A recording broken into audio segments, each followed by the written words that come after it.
आखिर अचानक क्यों बिहार के डिप्टी सीएम सम्राट चौधरी को मुंगेर कोर्ट पहुंचना पड़ा? क्या बिहार विधानसभा चुनाव से पहले सम्राट चौधरी के साथ कुछ गलत होने वाला है? आखिर कौन से मामले को लेकर के मुंगेर कोर्ट सम्राट चौधरी पहुंच गए, वो भी दौड़े दौड़े। नमस्कार, आप देख रहे हैं देशवान न्यूज, आपके साथ मैं हूं राजनंदिनी। बिहार के उप मुख्यमंत्री सम्राट चौधरी की एक तस्वीर निकल करके सामने आई है, जहां पर सम्राट चौधरी जो है मुंगेर कोर्ट के अंदर जाते हुए दिखाई दे रहे हैं। अब ऐसा क्या कर दिया सम्राट चौधरी ने, बिहार के उप मुख्यमंत्री सम्राट चौधरी ने, जिनको मुंगेर कोर्ट जाना पड़ा?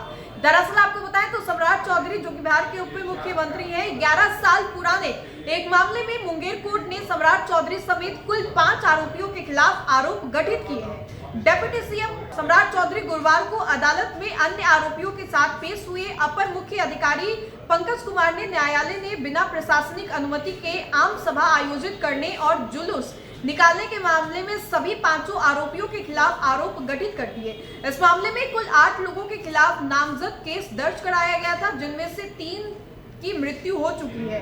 यह मामला साल 2014 के लोकसभा चुनाव से जुड़ा हुआ है। सम्राट चौधरी समेत अन्य पर आचार संहिता के उल्लंघन का आरोप है। जिन 5 लोगों के खिलाफ आरोप गठित किया गया है, उनमें से उप मुख्यमंत्री सम्राट चौधरी, उदय नारायण चौधरी, समीर, मधुकर, दिवाकर और योगेंद्र भी शामिल है। सम्राट के वकील मुकुंद कुमार सिंह ने बताया कि आचार संहिता उल्लंघन से संबंधित मामले में सभी आरोपियों ने अपने आरोप नकार दिए हैं। अब आगे सबूतों पर बहस होगी। मुंगेर कोर्ट पहुंचे सम्राट चौधरी ने मीडिया से भी बातचीत की और उन्होंने कहा कि न्यायालय का सम्मान करते हैं, इसलिए अदालत की कार्रवाई में शामिल होने पहुंचे हैं। सम्राट चौधरी आगे कहते हैं कि मुंगेर में एयरपोर्ट का विकास हुआ है।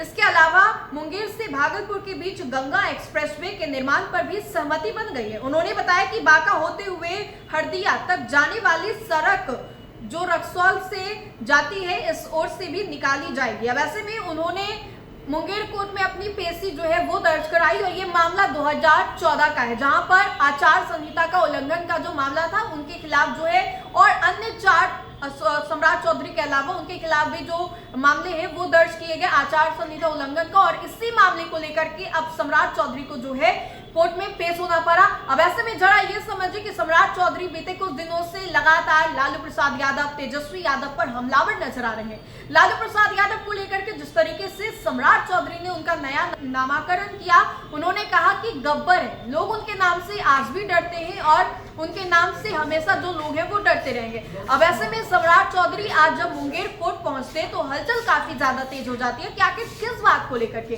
सम्राट चौधरी को कोर्ट पहुंचना पड़ा। बहरहाल इस पूरी वीडियो को लेकर के आप अपनी प्रतिक्रिया हमें जरूर बताएं। बहुत बहुत शुक्रिया।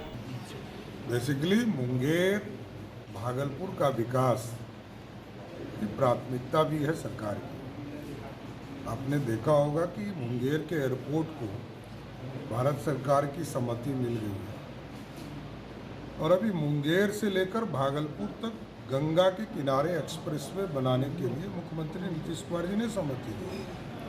इसको भी हम करें एक्सप्रेसवे, जबकि हमारे यहाँ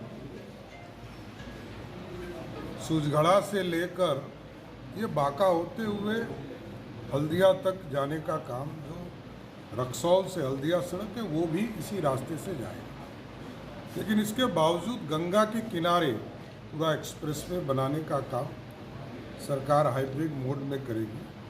और इस इलाके में जिस तरह पटना में आपने देखा है कि माननीय मुख्यमंत्री जी ने गंगा पथवे का निर्माण कराया, उसी तरह मुंगेर से भागलपुर भी गंगा पथवे का काम आगे बढ़ाया जाएगा। और ये राजा करने की धरती है, तो सूर्य की उपासना तो यहीं शुरू हुई थी, तो पूरे छठ के घाट का भी निर्माण सभी जगह पे कराया जाएगा। उनके काम सुपर स्ट्रक्चर, पटना उच्च न्यायालय के निर्देश के बाद सुपर स्ट्रक्चर के काम वहाँ शुरू कर दिए गए, सबसे बेहतरीन क्वालिटी का।